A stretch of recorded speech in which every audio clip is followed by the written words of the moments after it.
Foilsiú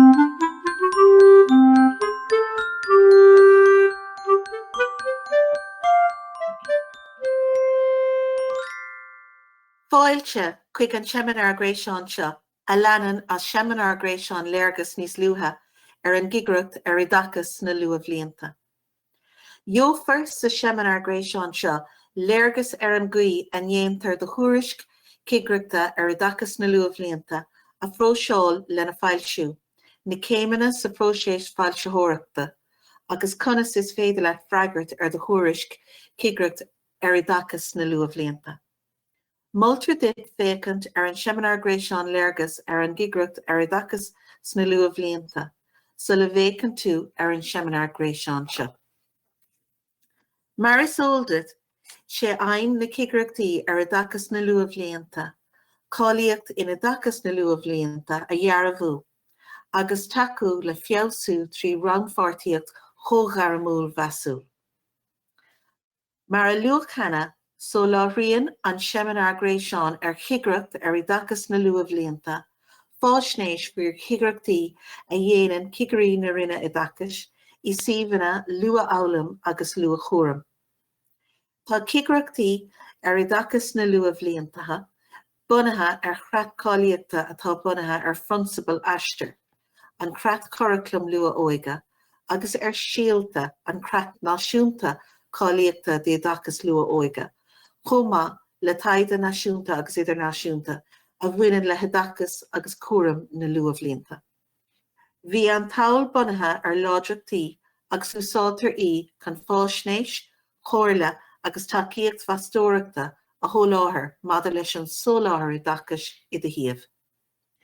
Tá sé mar aim ag Cigireachtaí Oideachas na Luathbhlianta, ferbert agus cáilíocht an tóláthair Oideachas, a churcan cín agus a hacu I suíomhanna Luath-Abhalama agus Luath-Chúram, agus Foilsiú a spéiris fólama agus turthaí de leanaí a chothú. De gná, fáil sítear Thuairisc Cigireachta mar chora Cigireachtaí Oideachas na Luathbhlianta. Sa seminar gréisián seo, déanamid inúcha an próiseas agus na céimeanna éagsúla trí na ndéantar Thuairisc Cigireachta a choirí dála chéile agus a foilsiú. Mar Cigireachta Oideachas, déanamid brethúnas bheastóireachta agus tuairisciú faoi thróir funsabal atá leaga síos in cód cleachtas don Cigireacht, de cuid den na rinne Oideachas. Gheofar sa cód seo tróir an tlí le cadramh gairmiúil a chothú agus a chumad siúl le ling le suíomhanna Luath-Abhalam agus Luath-Chúram agus na caighdeáin a bhaineann le nósanna imeachta meastóireachta agus tuairisciú na Cigireachta. Tuairisciúmid go chubachtúil agus go chorram caighdeáin an tóláthair Oideachas a aon lení. Gheofar I dtuairiscí Cigireachta brethúnas bunaithe ionaise mar gheall caighdeáin an chlár ECCE a chuirtear fáil I do thaobh. Chuirtear eolas fáil I dtuairiscí Cigireachta don phobal. Tischmóiris an áireamh caighdeáin an Oideachas I suíomhanna Luath-Abhalam agus Luath-Chúram. De gná ag deireadh chuirt Cigireachta, tionóltar cruinniú aiseolalas Cigireachta idir an Cigire, an túnéir, an banistóir, agus na clachtóirí, mátá siad fáil, agus le buail chuí den bhórd nó den cuiste banistíochta. Plé chomhghairmiúil atá sa cruinniú seo. Déananig an Cigire tuairiscecha an cleachtas éifeachta I do thaobh a admháil agus a dhearbhú. Tugamid cóirle leis maidir leis na gníomhartha a déadach a dhéanamh chun an cleachtas a orbert tuile agus takeú le Foilsiú cáilíochta. Gníomhartha a bhultar a thugtar orthu seo. Sé an taiseolalas ó bhéal maidir le príomhtharthaí an dréachta agus na gníomhartha molta a phléitear ag an gcruinniú Cigireachta a bheith mar bhann le do Thuairisc Cigireachta. Mar Cigireachta tuairiscí míad go hibeachtaúil agus go cotharam cháilíocht an tóláthair Oideachas. Legamid go soléir agus gan éon ahrí na príomhchintí agus gníomhartha molta ag éirí as an Cigireacht chun inspeige agus cumas for omláin an phobal Oideachas Luathbhlianta a Foilsiú chun a chospóirí a bhaint amach agus na tairí dalamóirí a Foilsiú. Cuireadh tuairisciú cothram agus choramatha ar cinnti chun cinn, go háirithe nuair a chuirtear fíorasach chun tráirithe i láthair. Tugadh aitheantas d'obair éifeachtach do gul chun cinn agus go nóthachtáil.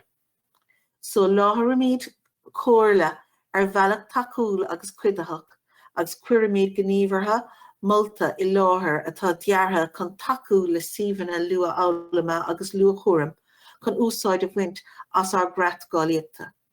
Ar an mbealach seo, cuireadh ar chumas ceannairí agus cleachtóirí a cuid sprochanna féin mada le sóláthair agus cleachtas ard chaidána hocrú agus a bhaint amach. So láthramid faisnéis intiga de hismóthóirí agus don phobal faoi cháilíocht obair an taobh luath-eolama agus luath-chóirim agus so láthraíomid dearbhú cháilíochta don phobal freisin. De gná leistigh den nóca lá ó Chigireachta Luathbhlianta seoltar Thuairiscríofa chuig an suíomh ina leagtar amach torthaí na Cigireachta agus go gníomhartha molta chun gur féidir an sóláthair Oideachas sa suíomh arbair tuile nua Foilsiú. Foilsítear an Thuairisc Cigireachta ar deireadh ar láthrán gréasán na rinne Oideachas. Mar sin féin, sa le féidir Thuairisc Foilsiú ní mór céimeanna tábhachta áirithe a cholíonna. Sa céad treas sleamhnáin eile, taispáimid dit leagan amach na Thuairisce agus nófar na céimeanna éagsúla sa próiseas foilsitheoireachta. Tógadh cúpla nóiméad le dul idaithí ar leagan amach ar Thuairisc Cigireachta ar Oideachas sna Luathbhlianta.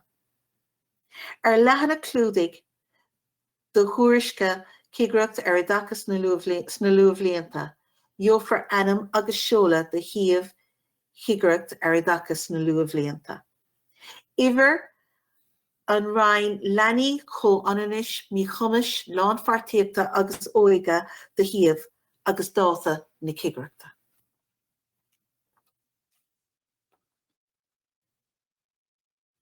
I puirtear béim ar leathanach a héin de gach Thuairisc Cigireachta ar Oideachas na Luathbhlianta ar céad go díreach atá i gceist le Cigireachta ar Oideachas na Luathbhlianta agus leagtar amach ann na ceithre príomhréimse a bhí mar ábhar le meastóireacht agus tuairisciú an Cigire le ling na cuairte.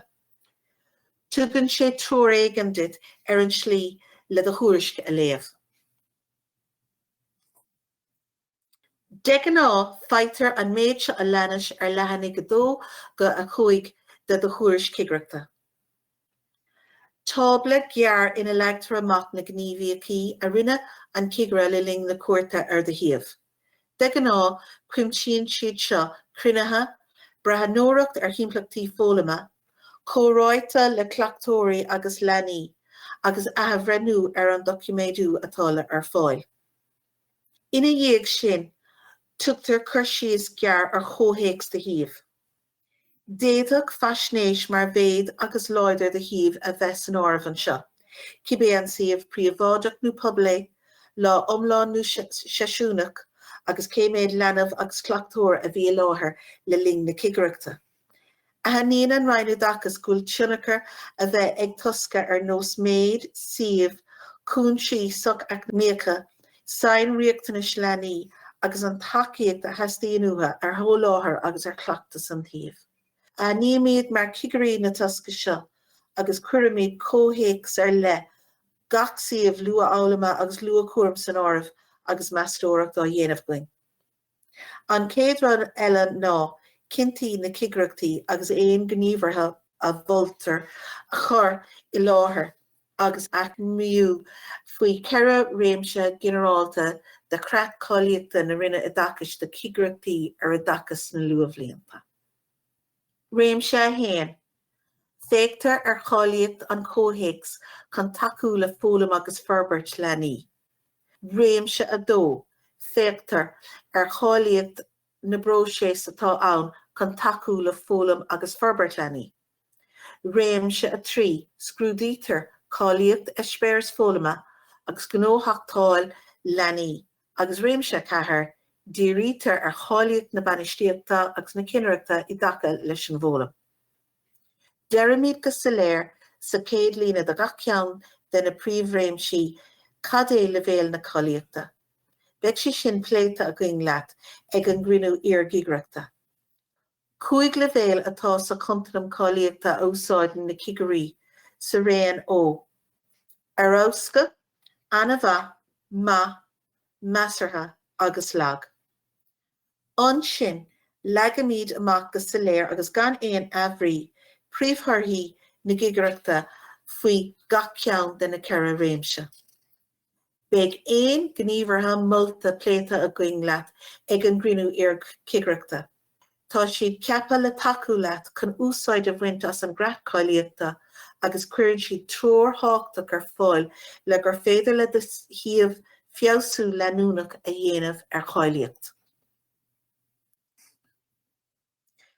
Cuirtear tábla a chumar de na rátaí fear-iomláine i ngach ceann de na ceithre réimse ar fáil ag deireadh na ginnti. Mar a dúra mar thuas, úsáideann na Cigirí contanam cáilíochta chun analís agus tuairisciú a dhéanamh ar ardharthaí. Mar sin, sa Thuairisc Cigireachta thampla seo, deireadh san acrama ar an Cigireacht fear-iomláin. Réimse a héin. Measach go raibh caighdeán an cóthaigs lena dacítear le fólam agus forbairt na leanaí anamha. Réimse a dó. Measach go raibh caighdeán na próiseas lena dacítear le fólam agus forbairt na leanaí gama. Réimse a trí. Measach go raibh caighdeán eispéirs fólama agus gnóthachtáil na leanaí gama. Agus réimse a chathair. Measach go raibh caighdeán na bainistíochta agus na Cigireachta don ólam gama. Leistíos den acuimre ar de Cigireacht, gheofar tábla ina méid eolas cabhrach ar tearmaíocht a úsáidtear i dtúairiscí Cigireachta ar Oideachas sna Luathbhlianta. Mar a eicigh tú sa Cigireacht Sampla seo, i réimse a héin don suíomh luathálama agus luathchóirim seo, measach go raibh an cóthaigs chun takeú le fólam agus forbairt na leanaí anna éifeachta go deo ó thaobh riachtanas na leanaí a cholíana. Agus measach go raibh na trí réimse eile éifeachtach ó thaobh riachtanas na leanaí a cholíana agus bhí gnéithe áirithe le forbairt fós. Anis, ghuiile nuacha déanta a going ar an guma agus ar an leagan amach atá ar Thuairisc Cigireachta ar Oideachas sna Luathbhlianta, mí nóimid anis an próiseas foilsitheoireachta. Féice míos go ginearálta ar dús, sulla mí nófar gach céim go mion. Ar dús, déantar Cigireacht ar Oideachas sna Luathbhlianta i dtí. Ansin, cheanoltar cruinniú aiseolalas Cigireachta chun na torthaí a roinnt, an bhreastóireacht a thabhairt chun críocha, agus plé a dhéanamh ar na gníomhartha a bholtar chun cáilíocht an tóláthar agus an tleachta siad a thaobh a dheasú. Is cuid háchtach den próiseas Cigireachta an cruinniú aiseolalas seo. Is deis é chun phríomhdréacht torthaí na Cigireachta a choranúil agus chun éon aisnéis a choléirú agus chun plé a dhéanamh ar an gcuí ar féidir le a thaobh Luathbhlianta, forbairt bhreise a dhéanamh trí na gníomhartha molta a chur a bhain. Ansin, déanann an Cigireann tuairiscithe, dréacht Thuairisc Cigireachta a thabhairt chun críocha tar éis na cruinnithe aiseolais. Cuirtear láthair sa Thuairisc na príomhtharthaí agus na bearta molta ag éirí as an meastóireacht. Déantar é a phróiseáil trí gná nós na imeachta dearbhaithe cáilíochta na Cigireachta. Ansin, seolann an rúnaíocht an dréacht Thuairisc cút le gur féidir leat na fíorasach ann a íriú. Ina dhéag sin, seoltar de Thuairisc Cigireachta cút don dara uair le haghaidh Freagra an do thaobh. Agus, faoi dhearradh, foilsiútar de Thuairisc Cigireachta ar Oideachas sna Luathbhlianta ar láthair an gréasán na rinne Oideachais, mar aon le Freagra an taobh má chuireadh ceann ar fáil. Tuairimid áirc níos mion sonratha inis ar iarú fíorasach, Freagra an taobh agus na próiseas foilsitheoireachta. Fíorú fíorasach. Marcha nicamar, tar éis Cigireachta Oideachas sna Luathbhlianta, agus cruinniú aiseolais Cigireachta a bheith chríochnaithe.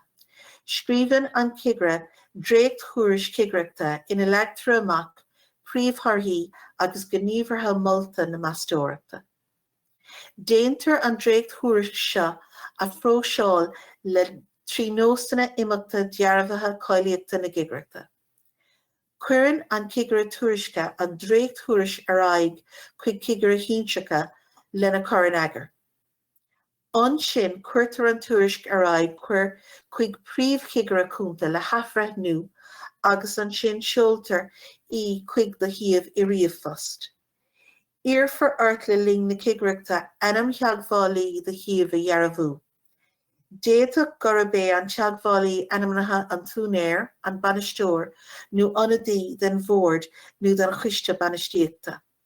Tríd an teagmhálaí anamnatha seo a heolfar gach chomhreagras idir an Rhein agus do thaobh.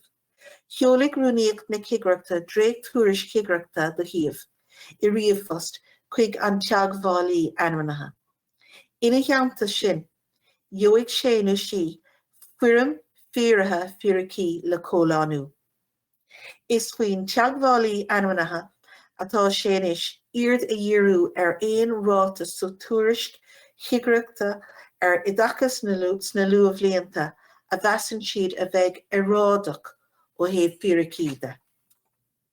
Má thugann an teagmhálaí anamnatha aon mhíchruinneas fíorasach sa tuairisc, iartar orthú an irim fíoratha fíorachaí a chomhlánú agus a dheolar ar ais chuig an rúnaíocht laistigh do chuaigh láibre. Má a haníonn tú aon mhíchruinneas fíorasach I do dréacht thuairisc Cigireachta ar Oideachas sna Luathbhlianta, sheoladh an rúnaíocht d'fhirim fíoratha fíorachaí ar ais chuig an Cigre tuairiscithe. Déanadh an tuairisce lasú más gá laistigh do chuaigh láibre.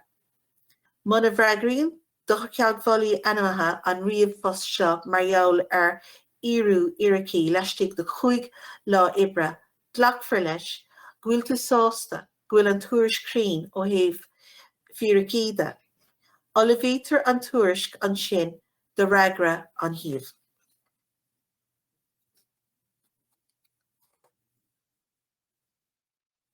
Féachimid ar roinnt samplaí den cuid atá I gceist le mhíchruinneas fíorasach.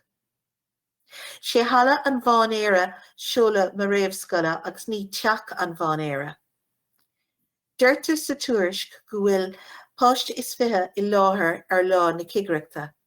Tá sé seo mhíchruinn. Bhí beirt is fiche I láthair.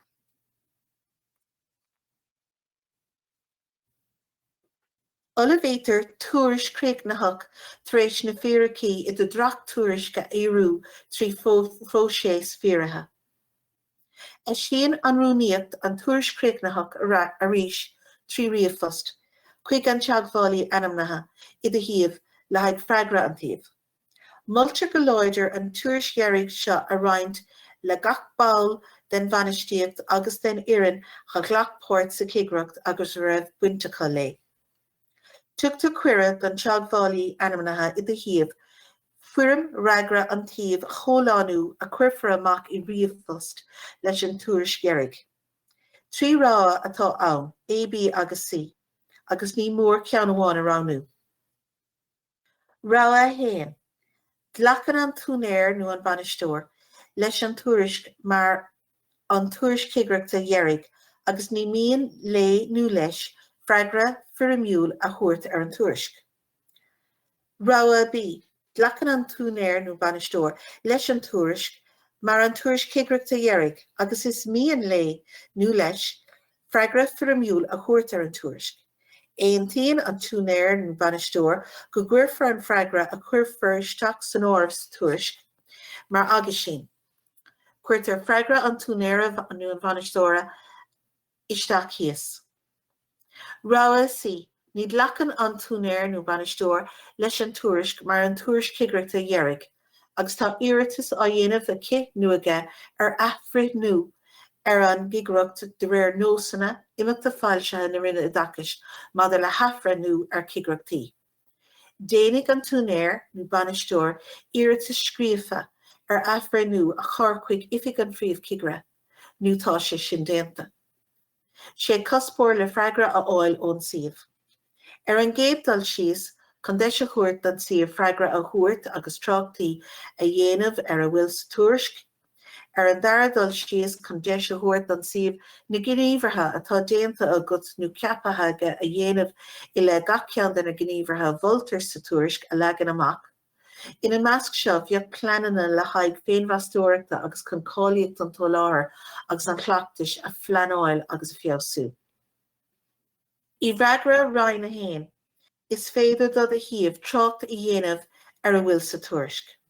Tá sé tágta go cur san áireamh an seo nach féidir daoine éonar ar nós cleachtóirí leanaí ná Cigireachta a animú I bhreagra an taobh.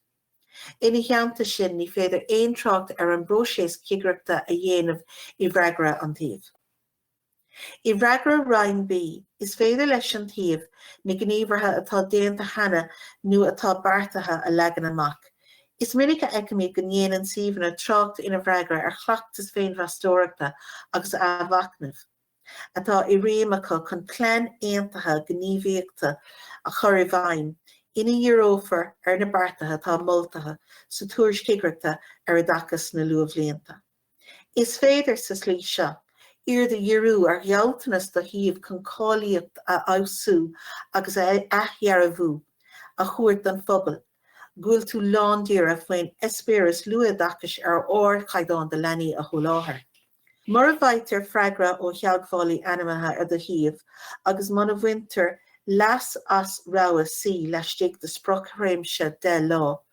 Dleachtar leis gur Freagra nílasach é agus déanfadh an Cigireachta de Thuairisc Cigireachta a foilsiú ar láithreán gréasáin na rinne Oideachais leis de 5 lá oibre eile. Foilsiútar Thuairiscí na Cigireachtaí ar Oideachas sna Luathbhlianta ar láithreán gréasáin na rinne Oideachais. Má tá rogha roghnathe ag do thiamh, foilsiúigh an Cigireachta de Thuairisc Cigireachta gan éon reagra suíomh. Má tá rogha roghnathe ag do thiamh, foilsiúigh an Cigireachta de Thuairisc Cigireachta le Freagra do thiamh mar agus sin leis an Thuairisc. Seachas I gáisina eisceachtóla, foilsiúfar Freagra an taobh ina iomláine, seachas sinú an teagmhálaí animathe. Ag an am chéine agus san ormáid chéine le Thuairisc Cigireachta ar Oideachas sna Luathbhlianta. Má cineann an rainn ar aon cúis eisceachtóil gan Freagra de thiamh a foilsiú, cuireadh an Cigireachta an teagmhálaí animathe ar an eolas faoin gine seo, agus faoin gúis nó na cúisna leis. Foilsiútar de Thuairisc de gná leis de 10 lá oibre ó nuair a fhaightear reagart an taobh ar Thuairisc Cigireachta ó do thiamh. Seolfar rúnaíocht an Cigireachta riamhphost chuig an teagmhálaí animathe, ceithre uair is feithe de gná sula foilsiúfar an Thuairisc. Colua agus a foilsiúfar de Thuairisc Cigireachta ar líne, bhulamís go láidir dit a roinnt le a hisismóirí. Is féidir teacht ar thiamh gréasáin na rinne ag www.education.ie. Is féidir teacht ar Thuairiscí Cigireachta ar roghlár ar taobh bara, topaí cuitianta, ar líne na láimhe clé de leathanach balla an láithreán gréasáin. So roghlár topaí cuitianta ar an leathanach balla, clicáil ar Thuairiscí Cigireachta scoile. Tuairisc sé seochú chuig leathanach na bhailseachán agus na Thuairiscí Cigireachta. An seo dheoigh tú nasc chuig Thuairiscí Cigireachta Luathbhlianta.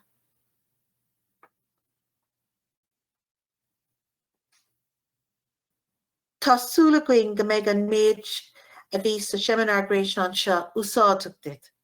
Seo lista dólas agus dachfaní breise.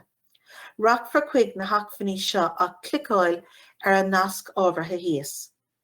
Seol aon ceist chuig insights fotlíniú info ag education.gov.ie.